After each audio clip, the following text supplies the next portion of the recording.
Do we really need more evidence that Indiana Jones 5 is a bad idea? First, Steven Spielberg drops out. Then, director James Mangold proceeds to insult fans on Twitter. Pulled that one right out of the Rian Johnson playbook, didn't you, Jimmy? And then Phoebe Waller-Bridge, the woman who was enlisted to help update, James Bond, joins the cast as the quote-unquote co-lead. And I don't even want to get into the irony that Indiana Jones is inspired by James Bond, and the same person is probably going to play a role in bringing down both of them. Now we get word that Harrison Ford, all 78 years old of him, has injured himself on the set of Indiana Jones 5, a movie which still doesn't have a name yet.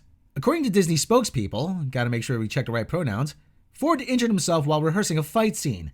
His condition is being evaluated and they're trying to work around his injury for the time being. But Ford's injury aside, this brings up the proverbial elephant in the room. No, it's not Harrison Ford's age, even though that's working against him. But let's face it, nobody is going to believe that Harrison Ford, who is pushing 80, is going to be jumping off the back of a truck. But the real issue here is why make this movie at all? Granted, Ford feels a strong attachment to the character. However, there's no reason to bring him back and make a fifth movie. The trilogy was wrapped up neatly at the end of The Last Crusade, when Indy Sala and Sean Connery as Dr. Jones Sr. rode off into the sunset.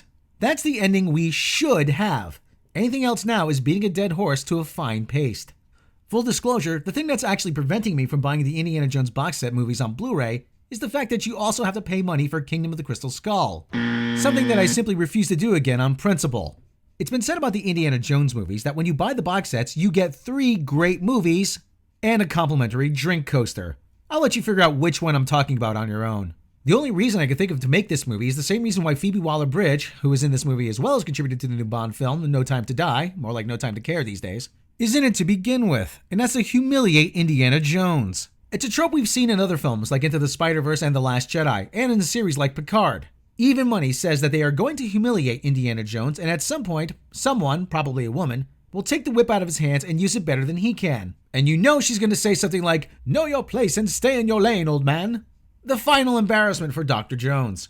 It's all part of the recent deconstruction trend, telling fans, your heroes are old, fat, frail, and human, but we have new shiny heroes for you. This decision, of course, can be traced back to one person. Since LucasFilm was sold to Disney and Kathleen Kennedy was placed in charge, she must have really been straining herself to figure out a way to ruin Indiana Jones. A film series starring a straight white man, named after a straight white man, set in an era where we would have to be a straight white man to fight the bad guys, who are the straightest and whitest men of them all? She must have sat up many a late night, looking at posters of Raiders of the Lost Ark and said, what am I going to do with this? Thinking of ways to put her greasy little fingerprints on it. And now she's found it, and it's full steam ahead. And for those who are still holding out hope this movie's going to be good, she's thoroughly trashed the Star Wars franchise. What makes anyone think anything is going to be different here? The saddest thing is it didn't have to be this way. I know how everyone associates Indiana Jones with Ford, but if this series was going to continue, why couldn't it have been with a different actor? Nobody has any problem with James Bond being portrayed by different actors. Why does this have to be different? And before you say anything, no, James Bond is not a code name. There's some deep fake footage out there of Chris Pratt as Indiana Jones, and you know what? That's an idea I can get behind. Or even if you want to take actors out of the equation, Indy can easily transition into animation. That way he can be forever young and fighting those World War II bad guys till the end of time. But there was always the safest option. Do absolutely nothing with the property. Nobody can sit there and tell me that Lucasfilm would have been better off by just sitting on these properties, releasing toys every few years, and new anniversary DVD or Blu-ray box sets. I understand they have to get a return on that investment. They spend an awful lot of bread to get these properties.